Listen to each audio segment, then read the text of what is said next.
Ito ang Presidential Broadcast Service. Radyo Pilipinas. Radyo Publiko ng Bagong Pilipinas para sa Bagong Pilipino. Naghahatid ng mahahalagang balita at impormasyon na uugnay ng pamahalaan sa sambayanan. Tulay sa himpapawid ng serbisyo publiko. Radyo Pilipinas. Radyo Publiko. Ang boses ng Pangulo. Sa Iloilo, Radyo Pilipinas. 585 AM. Oras sa Radyo Pilipinas, alas 4:06 sa hapon. Giga sa hulong balitaan sa PBS, Radyo Pilipinas, Iloilo. Gintipon sa buos na pwersa sa News and Public Affairs Division. Mga pagsaysay sa mga hitabo o aksyon, mga pananawan, kag desisyon, mga hibubunon sa napituhan na sektor, mga danagpong nga balita, diri sa Iloilo, at mga bahin sa Kabisayan nagkatungdan. Mga balita nga natipon sa sulod sa naligan ng 24 oras. Inyo mapatian sa Headliners Watch. Kagkaroon, yari ang inyong PBS UC.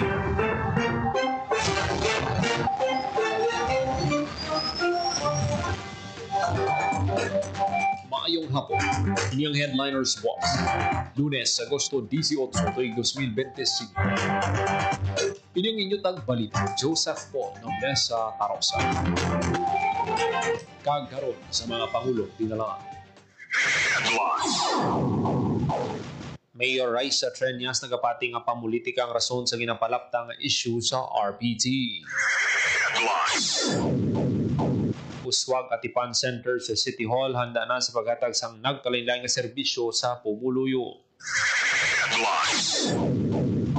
Sobra 5 milyones pesos nga balor sa illegal nga droga na kumpiska sang ICPO sa 15 adlaw nga anti-drug operations.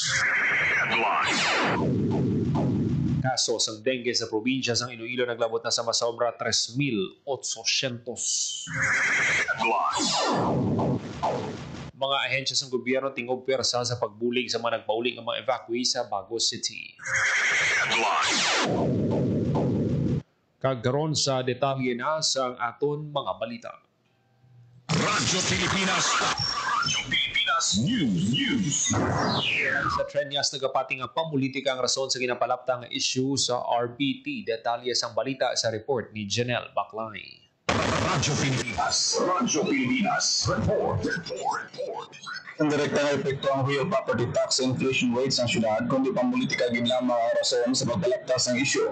Ining ginubutya ni Iloilo City Mayor Raisa Trillanes sa interview sa mga tapos ang media angot sa ginpagawa datos ng Philippine Statistics Authority Region 6. Budang sa alkalde bilang isa man ka ekonomista, hindi ang RPT ang rason sa inflation rate, bangod nag-fluctuate o kung nagasaka panaog ang rate. Sa masobra duwa na katuig makabig hindi study ang data sa pagsaka sa inflation kag sunod kay Trillanes, hindi consistent ang datos sa malipot nga binulan agud matudlo nga RPT ang kabangbanan sa inflation rate. Masanag nga politika ang sa likod kag nagasakay sa isyu nga sunod pa sa alkalde nagapaguma sa imahe sang syudad. Para sa Bagong Pilipinas, Janelle Baclay, Radyo Pilipinas, Radyo Publiko. Radyo Pilipinas. Radyo Pilipinas. Radyo Pilipinas News. Uswag Atipan Center sa City Hall handa na sa paghatag sang nagkalain-lain nga serbisyo sa pumuluyo. Detalye sa balita, Janelle Baclay. Radyo Pilipinas. Radyo Pilipinas. Report. Agod mapasanyog pa kag mapadasig ang pagserbisyo para sa pampanguluyo sa pagsanyog sang ilang palangabuyan, health services, burial, trabaho kag madamo pa.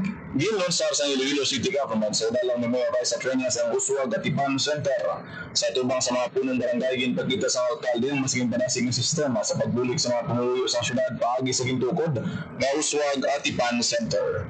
Ang Uswag Atipan Center ang mahamtang sa 7th floor sa City Hall sa diin pwede nga makadangop ang mga pamuluyo ang may problema kag nagakinahanglan. Halin sa financial assistance, burial assistance, livelihood, educational services, health, dental kag social services ang mahimo nga mahatag sa pamuluyo ang nagakinahanglan. Paagi sa one-stop shop setup, sunod sa alkalde, hindi na mahinabudlay ang pagproseso, bangod iyari na ini sa isa lang ka-opisina.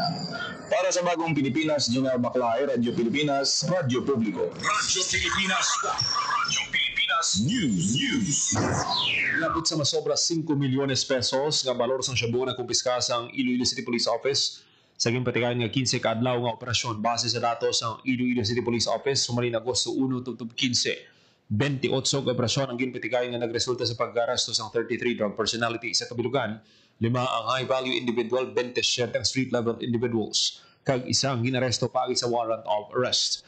Nagapanguna sa may pinakadabo nga nakumpiska ang City Drug Enforcement Unit nga naglabot sa 3.4 million pesos. Giandayaw ni ICPO Director Police Colonel Kim Lagada ang mga operatiba nga naging kabahin sa nasambit nga mga operasyon sa nalabot sa ICPO.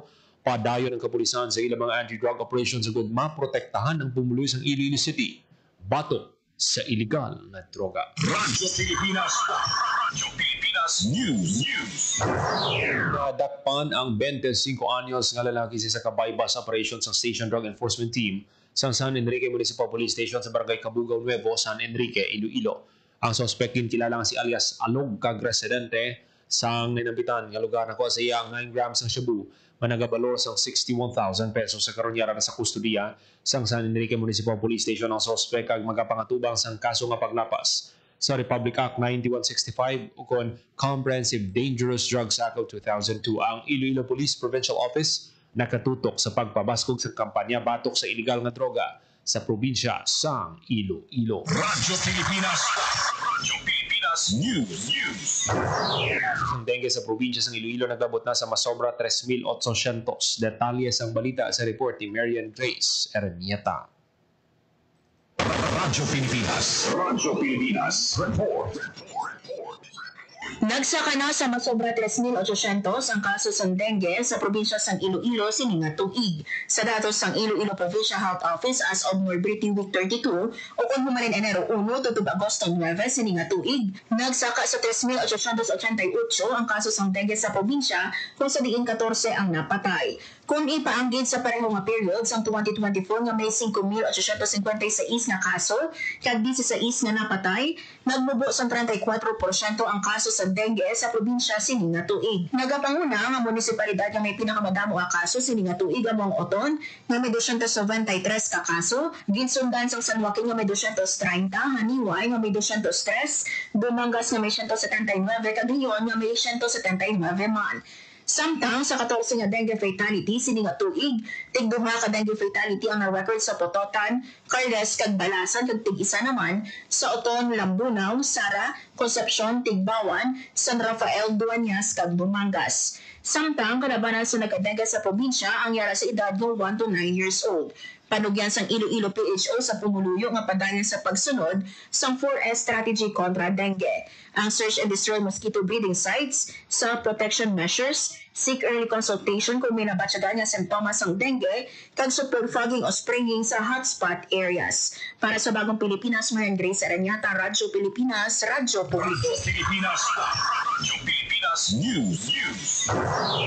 Tingog sa mga ahensya sa gobyerno sa pagkayo sa mga balay sang 22 ka pamilya sa Bago City nga nagtinir sa masobra 8 ka bulan sa evacuation center kasunod sang paglupok sang bulkang Kanlaon sa tong Disyembre. Ang mga pamilya nga ginalakipan sa 81 ka internally displaced person kag lunsay residente sa Purok Manokan, Barangay Ilihan ang ginpanugutan na nga makapauli sa ilang mga puluyan sa Sabado, Agosto 16. Sunod sa Bago City Disaster Risk Reduction Management Office, ang unang nga plano magpanagtag lang sa 10,000 pesos kag mga roofing sheet sa kada pamilya pero ilan ang pan nga hindi bastante. Ang ini nga bulig, ini ang rason ko nga sa pagpauli isang 22 ka pamilya ipalabot sa ilang mas madamo pa nga construction materials, family food packs, kag grocery package. Kakip sa mga nagbuligay para sa mga apektado nga bagunhon ang mga personnel sa Office of Civil Defense Negros Island Region, Bureau of Fire Protection, Philippine National Police, Philippine Coast Guard, kag nangyituhay nga opisina sa Bago City Government. Radyo Pilipinas. Radyo Pilipinas News. Buksan ng revitalized operating room sa Bago City Hospital sa kay Mayor Marina Mayet Haveliana Yao ang bago nga operating room. Isa ka reflection sa promisa ng serbisyo publiko kinahanglan nga may aras ang gugma ang bago nga operating room ang sarang nga maghatag sa dugang nga serbisyo para sa mga bagunhon kaangay sang tonsillectomy, cholecystectomy, herniorrhaphy kag cesarean section. Samtang ginpabutyag ni Councilor Leonilo Del Carmen, chair sang Sangguniang Panlungsod Committee on Health nga ilaman ginaplano nga magbukas sang hemodialysis kag elevate ang ospital sa level 2 halin sa karong nga level 1 bilang pagpanghanda sa pagtukod sa mas dako nga ospital sa iban pa nga strategic location. Radyo Pilipinas. Radyo Pilipinas News. Pasumpa na ni Governor Lucille Nava ang mga bago na piliang opisyales ng League of Municipalities of the Philippines Guimaras Chapter kag Vice Mayor's League of the Philippines Guimaras Chapter sa Kapitolyo Provincial sang Guimaras. Pamunuan ni Jordan Mayor Attorney John Edward Gando ang LMP Guimaras Chapter. Vice Presidente naman si Nueva Valencia Mayor Emmanuel Galila, Secretary General si Benavista Mayor Sam Gumarin, Treasurer si San Lorenzo Mayor Jimmy Gaho, ug PRO si Sibunag Mayor Luben Vilches. Samtang nagsumpa naman si Benavista Vice Mayor Cyril Beltran bilang presidente ng VMLP Guimaras Chapter. Vice Presidente si San Lorenzo Vice Mayor Constantino Cordero, Secretary General si Nueva Valencia Vice Mayor Luz Gambalan, Treasurer si Jordan Vice Mayor Ana Filipa G. Nava, kag Sibunag Vice Mayor Reynaldo Segovia. Ginapanginbulahan sa provincial government ang mga bago na pilian nga opisyales kag ginalauman ang pagbinuligay padulong sa parang nga pag-uswag sa tanan nga banwa sa probinsya sang Guimaras. Radyo Pilipinas. Radyo Pilipinas News. At sining karon lang ang labing unang nga usapang exports sa Capiz. Ang aktibidad ginpasakupan sang 75 ka micro, small and medium enterprises ug mismi sa probinsya. Ang aktibidad ginpanuan sa opisina ni Capiz First District Congressman Howard Ginto nga nagpasalamat sa DTI Capiz kag Export Marketing Bureau sa madinalagon nga partnership. Suno sa mamalidad ako ang potensyal sa probinsya sa export kag prioridad niya bilang opisyal nga mabuligan ang mga negosyante nga kapisnon nga ma-maximize pa ini pinagi sa pagdala sa madamo nga partner agod mapabaskog ang mga lokal nga produkto para sa global market. Samtang ginpabutyag ni DTI 6 OIC Regional Director Maria Dinda Tamayo nga kinahanglan nga tubangon ang mga ginakabing critical obstacles. Takip na ang access sa technological facilities, productivity kag efficiency, mataas nga capitalization kag ugot ng mga regulatory requirements. Nagpahamtang man ang DTI Capiz ang on-site misming booths nga nagatanyag sang direkta nga mga serbisyo kaangas ang export and business consulting, business name registration and renewal, small business corporation loan processing, kag IPAC packaging solutions. Radyo Pilipinas. Radyo Pilipinas News. Ang 18 ka Certificates of Land Ownership Award ang 12 ka agrarian reform beneficiary sa Haniway, Iloilo. Ini nagasakop sa masobra pulo ka hektarya sang duta. Isa sa mga nanging tagbaton si Flor Abogadil nga nanging emosyonal sa pagpasalamat bangod may palangabuyan ang iya pamilya. Tuman man ang pagpasalamat ni Madeline Coopera sa nabaton nga duta. Suno sa iya, ang duta ngayon nabaton isa kaligasiya sang iya nagtaliwan nga bana para sa ila kabataan kadungan sang pagbaton sa ilatag sa katitulo ginpasalig sa mga benepisyaryo nga ila talaumahon sang maayo ang duta pinagi sa pagtalom sang palay, saging, lubi kag iban pa nga produkto. Radyo Pilipinas. Radyo Pilipinas News. Inobasyon sang DepEd SDO Rojas City nga early warning system para sa learners with special education needs. Daog sang silver medal sa second Innovation for Disability Inclusive Education Competition sa Malaysia. Detalye sa balita sa report ni Marian Grace Areniata. Radyo Pilipinas. Radyo Pilipinas. Report. Daog sang silver medal ang Disaster Preparedness Early Warning System for Learners with Special Educational Needs sa Department of Education Schools Division of Rojas City sa giniwat nga Second Innovation for Disability Inclusive Education Competition o kung IDIEC 2025 sa Kuching, Sarawak, Malaysia. Gimpayag ni Maribeth Maldonado, team leader sa innovation sa SDO Rojas City, nga wala nila ginalauman nga sa kadamo sa nagpresenta sa inobasyon, makuha nila ang silver medal. Ang kompetisyon ng ginorganisa sa Special Educational Needs sa Consemeo Sen o sa diin 43 ka team gikan sa CMEO member countries ang nagpresenta sa unique ag cost-effective solutions innovations nga sabad sa pagpanghangkat ng ginapangatubang sa learners nga may disabilities. Sabay sa SDO Rojas City, ginpresenta sa team ang AWS device nga ilagin himo ko sa diin magagiya sa learners with educational needs kung anong obrahon sa tion nga magluntad ang linog, bagyo o konsumo kag manikawan ang risgo. Hindi ini ang una nga kahigayonan nga nagpasakop ang SDO Rojas City sa nasambit nga kompetisyon. Nakakuha man sang silver medal ang SDO Rojas City sa giniwat nga IDIEC 2024 sa Malaysia para sa Project Limpa o kung Special Children Learning Interactive Material Package. Kaupo ni Maldonado sa team sa J. Blanca Flor, Education Program Specialist for Human Resource Training and Development, si Attorney Christine Joy Banday, Attorney 3, kag Jassy Albaladejo, Education Program Specialist for social mobilization and networking. Para sa Bagong Pilipinas, Marian Grace Aranyata, Radyo Pilipinas, Radyo Publiko. Radyo Pilipinas. Radyo Pilipinas News. Radyo Pilipinas. Radyo Pilipinas News. 195 ka partner beneficiaries ang DSWD project lawa kag binhi kag doli tupad sa Pilar Capiz. Nagbaton sang kompensasyon matapos ang 20 ka adlaw nga obra. Detalye sang balita sa report ni Marian Grace Aranyata. Radyo Pilipinas. Radyo Pilipinas. Nagbaton sang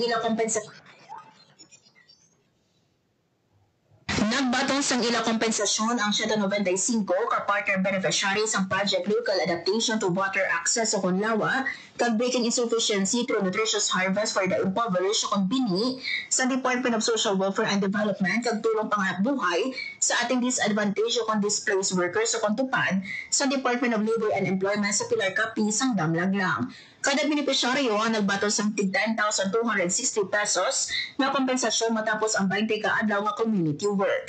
Ang mga benepisyaryo ang gikan sa mga barangay San Blasco, Binawbawan, Kasanayan, Cayus, San Esteban kag San Ramon.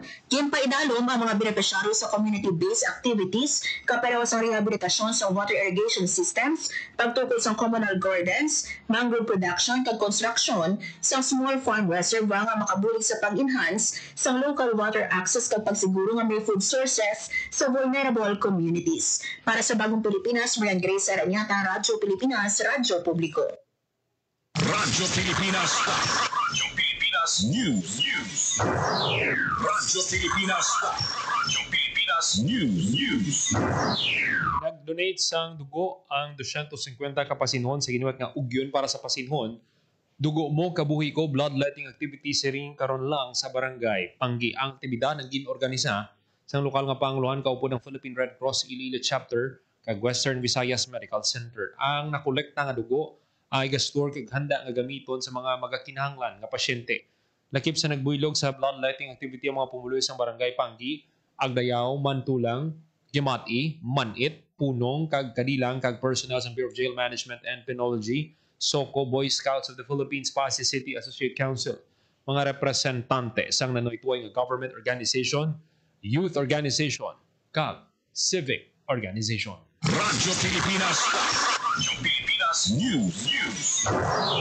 Sa ginpabaskog nga kampanya kontra wanted persons ang Police Regional Office 6 sa Western Visayas naglabot sa 87 ka wanted persons ang nadakpan sa unang nga 15 ka adlaw sa Agosto 2025. Sa datos sang Police Regional Office 6, 18 ang most wanted persons kag sa 69 ang other wanted individuals, mga regional, provincial kag municipal wanted persons. Ang mga arestado nga mga suspect magapangatubang sang naglaylay nga criminal charges nga ginalakipan sang robbery, physical injury to serious offenses, ang isang rape kag murder sa pila pa ka mga kaso. Suno kay Police Brigadier General Josefino Ligan ang madinalagon nga pagka-aresto sa 87 ka wanted persons nga ginalakipan sang most wanted list, isa ka testamento sang masangkad nga kampanya sang police personnel kag mabaskog nga kooperasyon sa mga komunidad. Ginapasiguro sang Police Regional Office 6 nga pabaskogon pa ang manhunt operations para mapasiguro nga ang mga may salabton sa lay magapangatubang sa konsekwensya sang ilang mga hinimuan kag mapadayon ng kalinong kagatawhay sa Western Visayas. Radyo Pilipinas. Radyo Pilipinas News. Nagpatigayon ang Department of Public Works and Highways Regional Office 6 sang traffic count sa mga nagapangunang nga provincial roads sang probinsya sang Guimaras.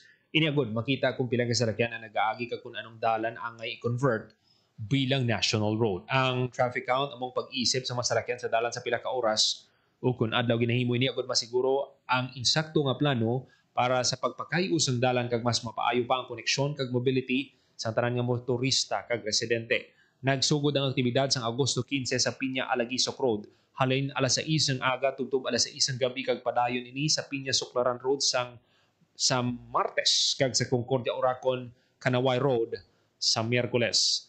Ang ini nga traffic count ginadumalahan sa Pilipinas Traffic Corporation kag ginapananaw ni Governor Maria Lucila Nava nga makabulig ini sa pagpaayos ng dalan kag transportasyon sa probinsya. Ginahingyo sa DPWH ang publiko nga magsuporta kag mangin mabinantayon sa sini nga aktibidad. Radyo Pilipinas. Radyo Pilipinas News. Oras sa Radyo Pilipinas, alas 4:25 sa hapon. Radyo Pilipinas.